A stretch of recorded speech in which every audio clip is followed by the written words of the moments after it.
वन्दितु सौवसिद्धे ध्रुवमचलमनोभमं गदिं पत्ते वोच्छामि समयपाहुड मिनमो सुदकेवली भणिदम् नमः समयसाराय स्वानुभूत्या चकासते चित्स्वभावाय भावाय सर्वभावांतरच्छिदे। अंतिम शासन नायक 1008 भगवान महावीर स्वामी की जय। द्वादशांग श्रुत देवी की जय। स्वाध्याय कक्ष संपेपर्यंत आपण सर्वांना चतुर्विध आहाराचा त्याग असणार आहे। दोन शक्ती आपण बघितल्या, स्वधर्म व्यापकत्व शक्ती, की प्रत्येक द्रव्य आपल्या स्वद्रव्यातच व्यापक आहे, परामध्ये त्याचा यत्किंचित देखील परिणाम होत नाही, अशा प्रकारची 25 नंबरची शक्ती आपण बघितली। आणि त्यानंतर साधारण, असाधारण आणि साधारण साधारण अशी धर्मत्व शक्ती पाहिली, की काही गुणधर्म सर्व द्रव्यांमध्ये साधारण आहे, काही गुणधर्म प्रत्येकाचे प्रत्येक द्रव्यात आहे म्हणजे असाधारण आहे, आणि काही साधारण असाधारण म्हणजे काही द्रव्यात आहे आणि काही द्रव्यात दिसणार नाही। जसं क्रियावती शक्ती बघितली तर 2 द्रव्यामध्ये क्रियावती शक्ती आहे, बाकीच्या 4 द्रव्यांमध्ये क्रियावती शक्ती नाही। अशा प्रकारचा असाधारण असाधारण धर्म, या दृष्टीने आम्ही या प्रकरणाला बघितलं। आज आम्ही बघणार आहोत अनंत धर्मत्व शक्ती।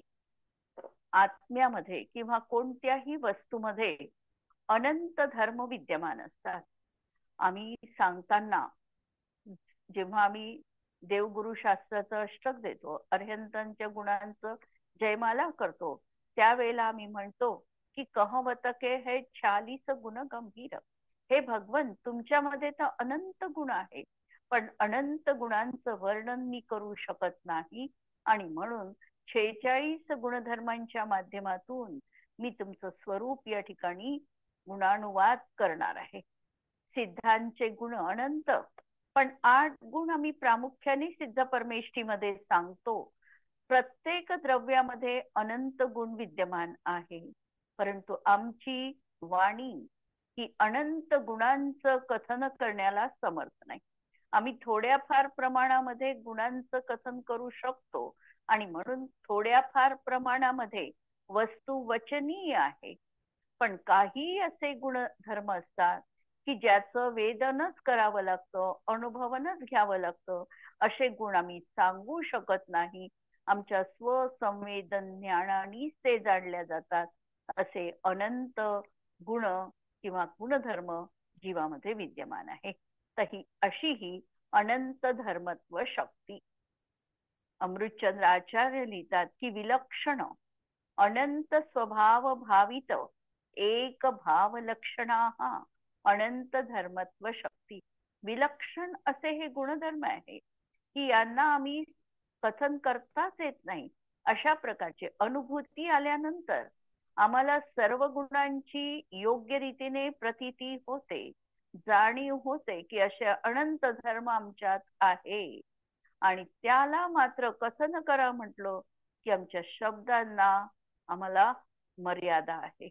शब्द मर्यादित आहे, सांगण्याचं तत्व असीम आहे, आणि म्हणून कधी कधी त्याच प्रकारचे ते शब्द वापरून आम्हाला कथन देखील करावं लागतं। रे आत्मन, अनादी कालापासून मोहरूपी निद्रेमध्ये तू झोपला आहेस। तुझा समीचीन पुरुषार्थ जागृत कर। आम्हाला स्वसमुपदेशन करायचं आहे, आणि स्वतःलाच या ठिकाणी आत्मसंबोधन करून आम्हाला म्हणायचं आहे, किंवा आम्हाला प्रतीतियुक्त सांगायचं आहे की ही मोहरूपी निद्रा इतकी प्रगाढ आहे की आचार्य आम्हाला हलविण्याचा, उठविण्याचा प्रयत्न करतात आहे, पण आम्ही मात्र त्या ठिकाणी या मोहाच्या निद्रेमध्ये असं मशगूल आहोत की आम्हाला माझं काय आणि पराचं काय हे समजतच नाही।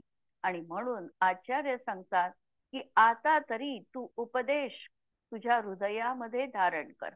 आजपर्यंत मुखामध्ये धारण केला, तो थोडा आमच्या हृदयापर्यंत जाऊ दे, आणि जे आजपर्यंत कानांनी आम्ही पियुष पान केलं ते आता मनाने देखील मनाचे कान करून आम्हाला हे पियुष पान करायचं आहे.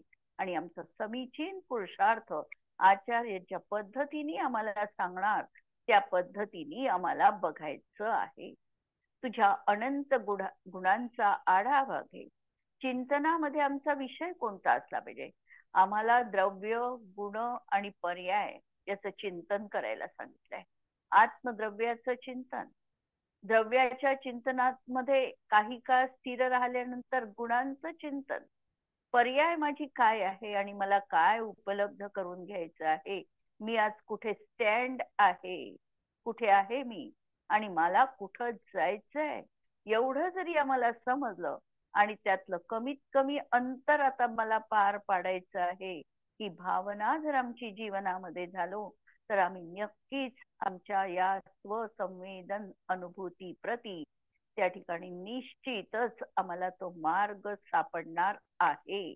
हा विलक्षण आत्मविश्वास या शक्तींच्या माध्यमातून अंतरंगामध्ये जागृत करायचा आहे. म्हणून अनंत गुणांचा तू आढावा घे, चिंतन कर. हीच तुझी अनवरत साधना आहे, आराधना आहे. आणि एक समय देखील आमचं जे हे अंतर्मन आहे याला डुलकी घेऊ देऊ नकोस. झोपेमध्ये देखील अनवरत रूपाने एक चिंतनाची धारा जी आम्ही पहिल्यांदा बुद्धी पुरस्सर आमच्या हृदयामध्ये जाणीवपूर्वक प्रेषित केलेली आहे त्याला आम्हाला प्रज्वलित करायचं आहे की जेणेकरून ती आमची धारा रात्रभर ते चिंतन त्या ठिकाणी करत राहील. आणि असं शक्य आहे कारण रात्री झोपताना जो विचार करू तो रात्रभर आमच्या मनामध्ये पिंगा घालत असतो आणि म्हणून रात्रीला ते करायचं आहे आणि दिवसा उठल्यानंतर आम्हाला परत एक चिंतनाचा बिंदू आम्हाला द्यायचा आहे की दिवसभर ते अनवरत रूपाने आमचं चिंतन सुरू राहील. विलक्षण अनंत स्वभावांनी भावित एक भावरूप असणारी ही शक्ती अनंत आहे पण विखरलेले नाही आहे. ते एक संध होऊन एक द्रव्यामध्ये अवस्थित आहे म्हणून अनंत भाव त्या ठिकाणी विद्यमान आहे आणि तरीही एकतेचं उल्लंघन कुठेही झालेलं नाही. अशी ही शक्ती जणू अनंत शक्तीने एक अभेद अखंड अनादी अनंत निरावरण अशा आत्मदेवाचं जणू हे अभिनंदन केलेलं आहे. सगळ्यांना दाखवायचं आहे ते माझं अखंडत्व, ते माझं अभेद आत्मतत्व, ते अनादी अनंत असं माझं असलेलं आत्मद्रव्य हे मला पाहायचंय आणि प्रत्येक शक्ती येऊन ठेपते ती अशा या एक रूप असलेल्या आत्मतत्वावर.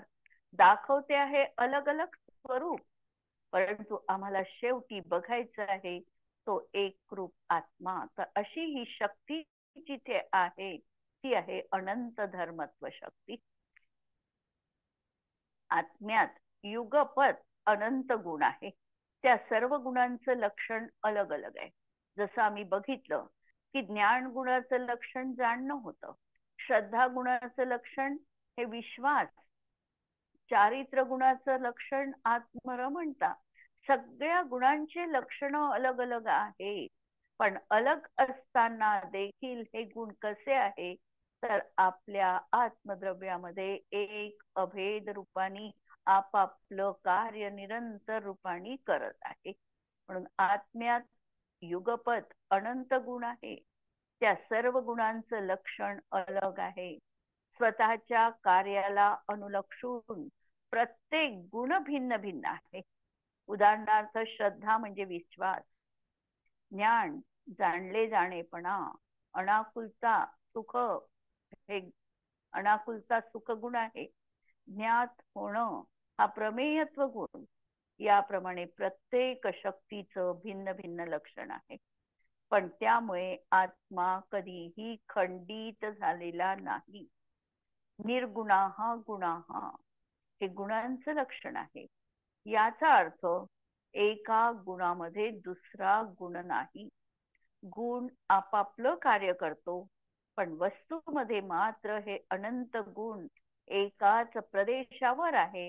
म्हणजे द्रव्य आणि गुण यामध्ये प्रदेश भेद नाही, परंतु संज्ञा, प्रयोजन या दृष्टीने आणि लक्षण या दृष्टीने त्यांच्यामध्ये भेद पण आहे. म्हणून कुणी प्रश्न विचारला की द्रव्य आणि गुण यामध्ये भेद आहे की अभेद आहे, याचं उत्तर अनेकांतांनी द्यावं लागतं. कथनचित भेद आहे आणि कथनचित अभेद आहे. अभेद या अपेक्षेने की त्या ठिकाणी प्रदेश भेद नाही, आणि भेद या लक्षणाने की त्या ठिकाणी नाम अलग आहे, प्रयोजन अलग आहे, लक्षण अलग आहे. प्रत्येक आत्मा अनंत परद्रव्यांपासून भिन्न आहे. म्हणजे आम्ही आत्मद्रव्य जरी समान लक्षणांनी युक्त असलं तरी प्रत्येक आत्म्याचं, प्रत्येक जीवाचं स्वतंत्र लक्षण आहे. एक जीव देखील दुसऱ्या जीवरूप कधी होत नाही. अनंत जीव राशी या संसारामध्ये विद्यमान आहे, आणि त्यातली एक जीव राशी पण दुसऱ्या रूप होत नाही. म्हणजे माझ्या आत्म्यामध्ये जसा पुद्गलाचा अत्यंत अभाव आहे, तसाच इतर जीव द्रव्यांचा देखील माझ्यामध्ये अत्यंत अभाव आहे. म्हणून प्रत्येक आत्मा हा अनंत परद्रव्यांपासून किंवा जीव राशीपासून सुद्धा भिन्न आहे, पण स्वतःच्या अनंत धर्मामध्ये तो व्याप्त आहे, एक वस्तुरूप आहे. इथे परस्पर विरोधी धर्म अभिप्रेत नसून अनंत गुण अभिप्रेत आहे. पुढची जी शक्ती येणार आहे ती विरुद्ध धर्मत्व शक्ती येणार आहे. ती शक्ती सांगताना परस्पर विरोधी गुणधर्म त्या ठिकाणी अनेकांतात्मक दृष्टीने कथन करणार आहे, पण या ठिकाणी अनंत धर्म सांगायचे. म्हणून परस्पर विरोधी असणारे गुणधर्म या ठिकाणी गौण आहेत, आणि ज्ञान, श्रद्धा, चारित्र, सुख, वीर्य हे जे काही गुण आहे हे या शक्तीमध्ये महत्वपूर्ण आहे किंवा मुख्य आहे, आणि बाकीचे गुणधर्म हे गौण आहे. विभुत्व शक्तीमध्ये सर्व व्यापक भावांमध्ये एक भाव स्वरूप विभुत्व दर्शविते. विभू विभू म्हणजे व्यापकपणा. तर सर्व भावांमध्ये विभुत्व गुणाची पडछाया असल्यामुळे सर्व गुण व्यापक आहे, आणि तरीही एक भाव स्वरूप विभुत्व देखील आहे. अशा या शक्तीत अनंत स्वभावांनी भावी एक भावरूप स्वरूप अनंत धर्माचे कथन केले. एक शक्ती पाहिली आणि या शक्तीत त्याचं सामर्थ्य एकपणाने दिसलं, आणि हे एकपणाने पाहत असताना प्रत्येक गुणाची पडछाया, प्रतिबिंब हे दुसऱ्या गुणावर पडलेलं आहे. जसं दर्शन गुण आहे, तर दर्शन गुणाचं लक्षण अवलोकन करणं. आता त्यांनी ज्ञानाचंही अवलोकन केलं, चारित्राचंही अवलोकन केलं, सुखाचंही अवलोकन केलं, आणि हा निर्विकल्प गुण आहे. म्हणून हा कथन होत नाही.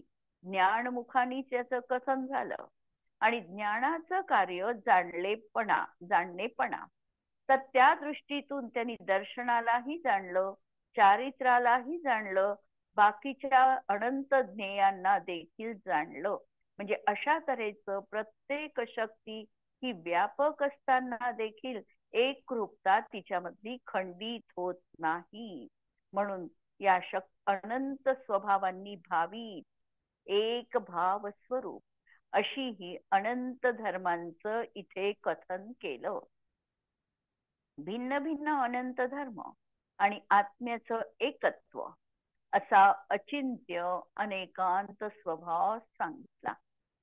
छद्मस्थांना अनंत धर्मांचा निर्णय करता येत नाही. जोपर्यंत छद्मस्थ अवस्था आहे, अल्पज्ञानी आहे, तोपर्यंत कथन हे क्षायोपक्षमिक ज्ञानानुसार होणार. क्षायोपक्षमिक ज्ञानाला अनेक मर्यादा असतात, आणि त्यामुळे अनंत धर्मांचा जरी त्यामध्ये अभिप्रायपूर्वक त्यांनी निर्णय केलेला आहे, तरी देखील कथन करा म्हटलं तर तो पूर्णांशाने कथन करता येत नाही. कारण क्षायोपक्षमी ज्ञान जोपर्यंत आहे तोपर्यंत औदैक अज्ञान विद्यमान आहे. ज्ञानावरण कर्माचा उदय कितीही विपुलमती मनपर्यय ज्ञान असेल तरीही ते देखील क्षायोपक्षमिक असल्यामुळे त्या व्याख्येमध्ये देखील आम्हाला हे घटित करावं लागतं की वर्तमान काळामध्ये देशघाती स्पर्धकांचा उदय, हे तिसरं कंडिशन तिथे लावावीच लागते. त्यामुळे त्या कर्माच्या उदयात म्हणजे ज्ञानावरण कर्माच्या उदयात असणारी अपूर्णता ही तिथेही विद्यमान आहे. म्हणून सर्व गुणांचं आम्हाला निरूपण करता येत नाही, पण अनंत धर्मयुक्त अभेद आत्म्याचा अनुभव मात्र चौथ्या गुणस्थानात त्या पर्यायीचा आम्हाला घेता येतो. चौथ्याच गुणस्थानात अभिप्रायाने त्यांनी अनंत गुण कसे असतात हे अभिप्रायामध्ये त्याच्या स्पष्ट झालेलं आहे की असे आत्म्यात अनंत गुणधर्म आहे. कथन होणार नाही, गोष्ट वेगळी, परंतु जाणले तर त्यांनी त्या समयामध्ये आहे. म्हणून अनुभवामध्ये एकता आहे. या अनंत गुणांचं कथन वाणीने होत नाही, कारण शब्दाला मर्यादा आहे. अल्पज्ञानाने होत नाही, पण ज्ञान अभेद आत्म्यात एकाकार झाले तर मात्र अनंत धर्मांची महती पटते. पण ज्या समयात ही वर्तमान पर्याय अभेद आत्म्याशी तद्रूप होऊन प्रवर्तन करते, परिणमन करते, त्या समयात आमच्या अनंत शक्ती आमच्या समोर जणू काही हात जोडून उभ्या आहे आणि त्या आम्हाला अनुभवता येतात, पण सांगता येत नाही, अशी वस्तुस्थिती आहे. युक्ती आणि आगमानेही त्या अनंत धर्माची पर्यायी प्रतीती येते. आम्ही युक्तीने जाणू शकतो. आगम तर आम्हाला पदोपदी सांगतच की आत्म्यामध्ये अनंत गुणधर्म आहे. युक्तीच्या माध्यमातून आम्ही ते सिद्ध करू शकतो. अनुमानाने पण आम्हाला ते ज्ञात होतं. पण प्रतीती येणं हेच सम्यक दर्शन आहे. जे ह्या अनंत शक्ती माझ्या आत्म्यात आहे हे ज्या समयात त्याला ज्ञात होईल त्याचा अकाट्य विश्वास अशा तऱ्हेने आत्मतत्वावर संलग्न होईल, एकाकार होईल आणि हे म्हणजे जीवनातलं सम्यक दर्शन आहे.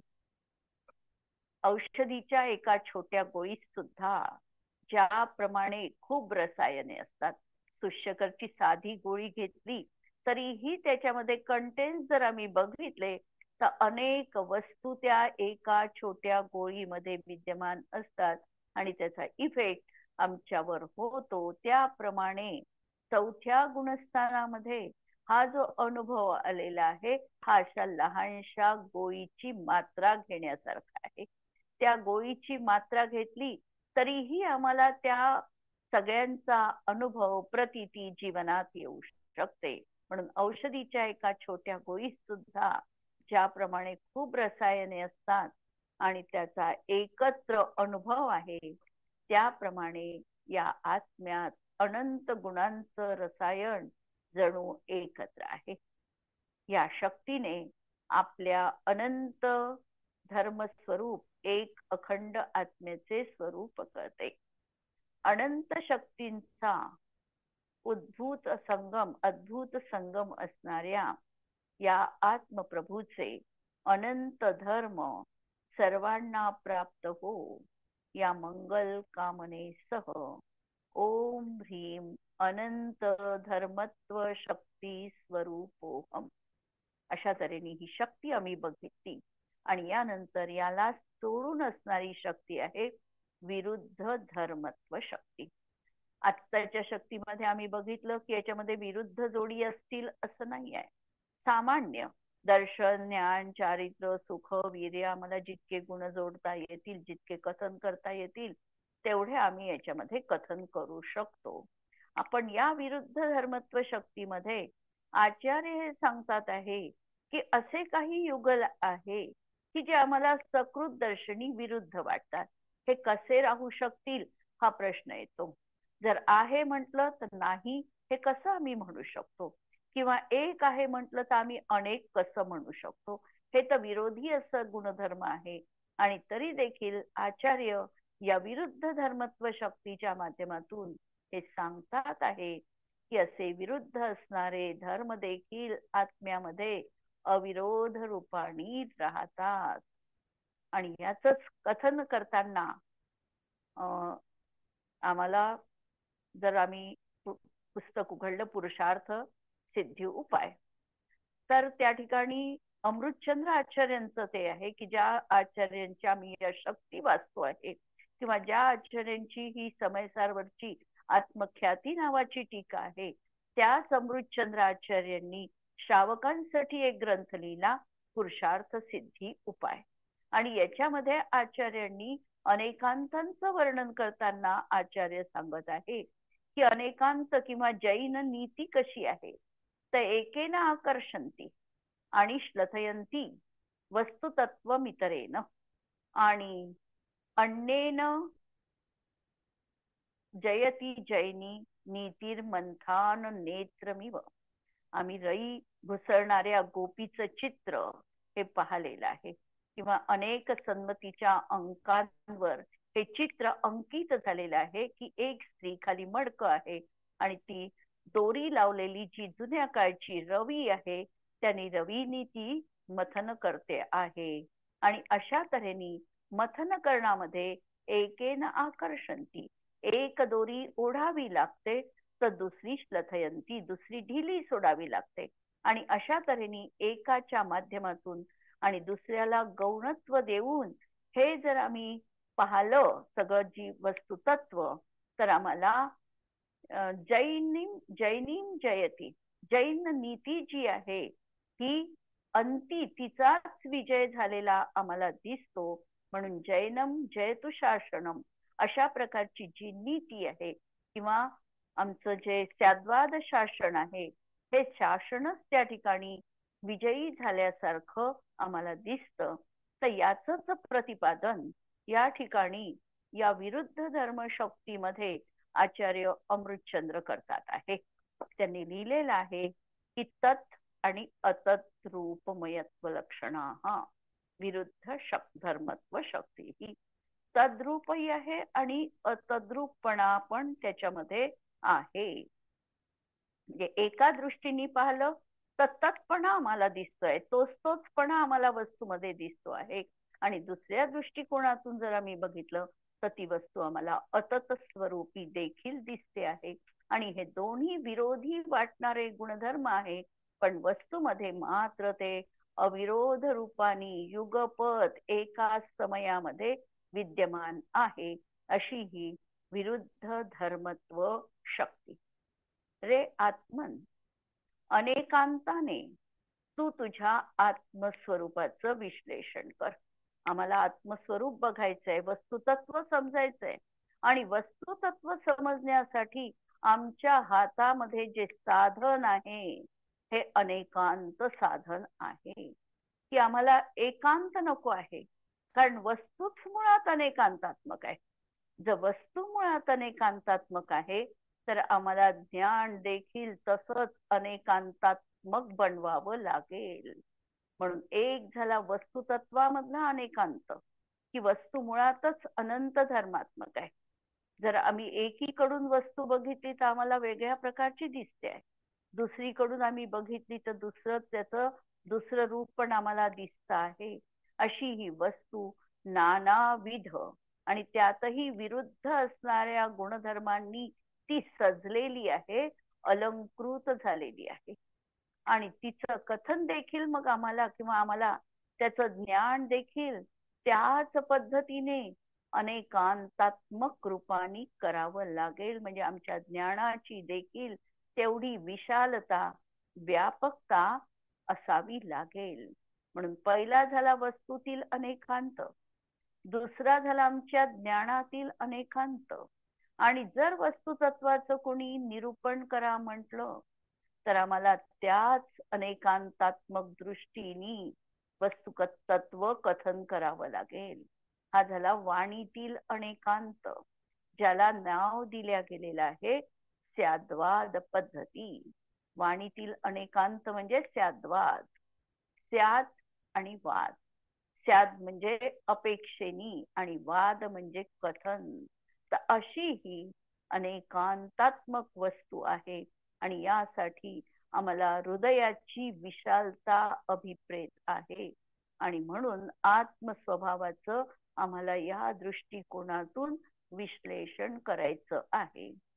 धर्म हा सन्मार्ग दाखवितो. धर्म जो आहे वस्तुसहावो धम्मो ही धर्माची व्याख्या आणि ही धर्माची व्याख्या वस्तू स्वभावाकडे निर्देश करते. वस्तू स्वभाव त्याला जर आम्ही जशी वस्तू आहे तशी पाहू शकलो तर त्यातूनच आम्हाला उत्कृष्ट मार्ग लक्षात येतो. आम्ही वस्तुतत्वामध्ये काहीही बदल करू शकत नाही हे सत्य आमच्या हृदयात आम्हाला धारण करून वस्तुतत्वाकडे बघायचंय. या जगातील परमाणू एवढं परद्रव्य बदलविण्याचं, माझ्या अनुकूल प्रतिकूल करण्याचं माझं सामर्थ्य नाही. हा जर आमच्या अंतःकरणामध्ये अकाट्य विश्वास असेल तर हाच माझा धर्म आहे. धर्म दुसरं तिसरं काही नाही आहे.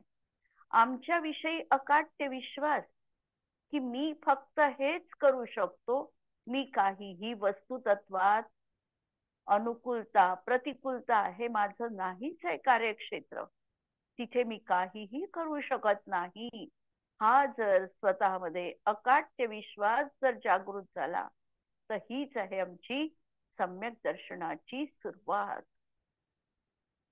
आणि हा जो धर्म आहे हा आम्हाला प्रत्येक वेळेला पथदर्शक असणार आहे, मार्ग योग्य रीतीने दाखविणार आहे.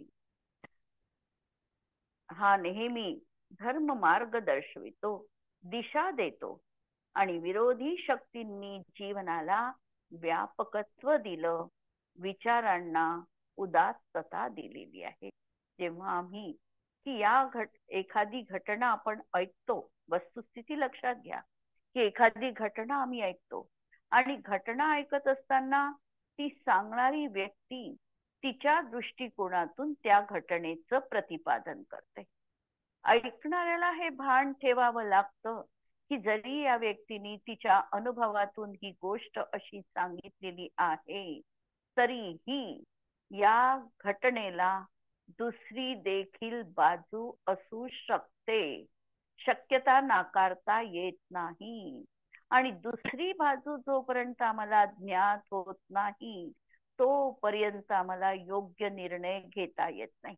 ऍडमिनिस्ट्रेशन ज्याच्या हातात आहे त्याला तर हा गुणधर्म प्रामुख्याने पाळावा लागतो की एक जण न्यायाधीशाची गोष्ट एकाने येऊन सांगितलं पण तो न्यायाधीश जसं चौफेर विचार करून त्याच्या मागची पार्श्वभूमी जाणून जसा निर्णय देतो त्याप्रमाणे आमच्या दृष्टीला देखील तेवढीच व्यापकता आणायची आहे की वस्तू ज्या अँगलनी आमच्या समोर येते आहे तेवढी म्हणजेच वस्तू नाही आहे, तिला दुसरी बाजू आहे, अनंत बाजू आहे, विरोधी वाटणारे गुणधर्म आहे. हे जेव्हा आम्ही व्यापकतेने वस्तुतत्वामध्ये आम्ही बघू त्यावेळेला आमच्या विचारांना देखील उदात्तता प्राप्त होते, आमचे विचार प्रगल्भ बनतात.